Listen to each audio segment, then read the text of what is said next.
Welcome back to American Medicine Today. I'm alongside Dr. Bonati, and we're going to talk about some lessons that can be learned from the Spanish flu that may actually be able to help us deal with the coronavirus.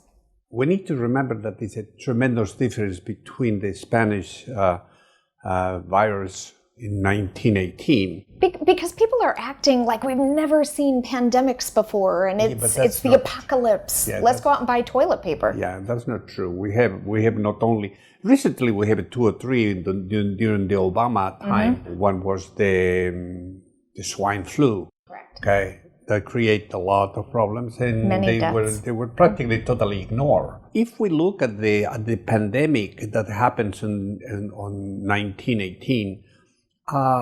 That was massive. If we look at that one, that is what is being used by the media to create an issue of how enormous destruction can happen in the world, but they're ignoring every advance and everything that happened from 1918 till today. Correct. So it's a lot of misconceptions and a lot of things that they attribute to the cause of the death on the Spanish flu. Like what? Well, one of the things was, for example, the virus was extremely a super virus and that killed everybody. That's not true. Around 80% of the people survived. The information is totally false. And the other thing is, infection at that time was misunderstood. The people who had mild problems, they stay at home. And the people who had really problems, they put them in hospitals and in houses and assigned by the government. And then what happened is the contamination in this group was enormously more aggressive. They said that the vaccination helped to correct the problem on that pandemic. That's not true, because we didn't have vaccine at the time. The use of cleaning and separating people suddenly came later on when they analyzed and they look, well, cleaning people and putting the people with the mild problems outside helped them. We learned a few things now.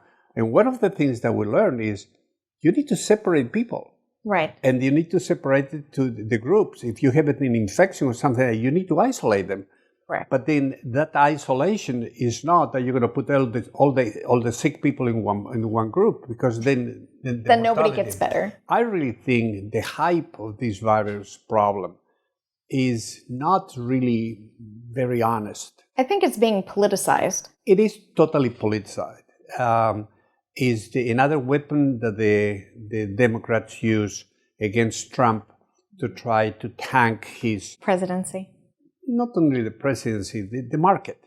Okay, to crash it. Then they tanked the market, and they say the market was just flabby and not solid and all these things. In the United States, we close frontiers very fast. We isolate people very fast. The people cooperate very fast. Everybody creates some sort of a help to try to get rid of the virus. And the media isn't telling everyone about the people that actually recover. 80% of the people recover. This type is very much politics in the middle. It's a tremendous amount of media hype because they make money with all these disasters that they talk constantly. Right. And the worst part of it is they are living and practically creating an economical disorder that a lot of people are being fired. We have 2 types of information right now. Something coming from China, even if it's not very real, is happening. Right. And we have information in France with some studies that they did in France. And we have results here in the United States of people that they were almost dying and they took the hydrochloroquine. And the hydrochloroquine is nothing more than an anti-malaria medication. Mm-hmm. But the combination with an antibiotic like CPAC seems to be that it's extremely effective. I discussed with all my staff here, with around 100 people in my building. We discussed that it will be a good idea to take the medication. And then we asked the pharmacy to provide medication for everybody. Nobody is going to take it unless they develop symptoms. Correct. And if the symptoms are clear and they have a test and the test creates a problem, I told them, you need to take the medicine. Yes. And everybody agrees. So this is what makes America different. And that's what makes America big. The people thinks they are prepared to take actions. Right. They have minds and have responsibilities, and they act properly. Right. But some people in the government try to step in and try to get their way to defund other things, like, oh, we'll sign a package in order to help the citizens, but only if you reopen borders and only if you do X, Y, and Z. And Nancy Pelosi is part of the problem. They are immune. No one of these people goes to jail.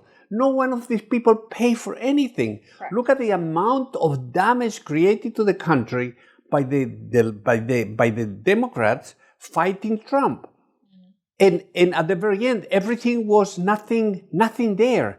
But even if it is nothing there, we spend a lot of money. We create a really very aggressive relationship between the left and the right in the United States. A lot of racial separation, a lot of hate for weeks and for months and for years. I don't know how this is going to heal.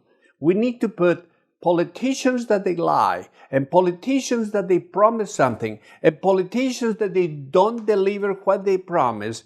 They need to be all removed, or they need to go to jail. You know, when they're talking about bailouts for the coronavirus, and funding was even given to New York City, and they decided not to keep the money off to the side in case a pandemic happened. They decided that they wanted to worry about the emissions from cars. So they spent all their money there. And now they're looking for a bailout again and saying that the president needs to make better choices. Quite frankly, the state should have made a better choice when they were first given the money. Exactly. I agree totally. If I would be the president, I would not bail out California, I would not bail out New York, and I will not bail out Philadelphia. They have a representative there. They have a responsible type of a budget. It sounds to me like more than the coronavirus, it sounds like a political disease that needs a solution or an immunization. Thank you for watching American Medicine Today.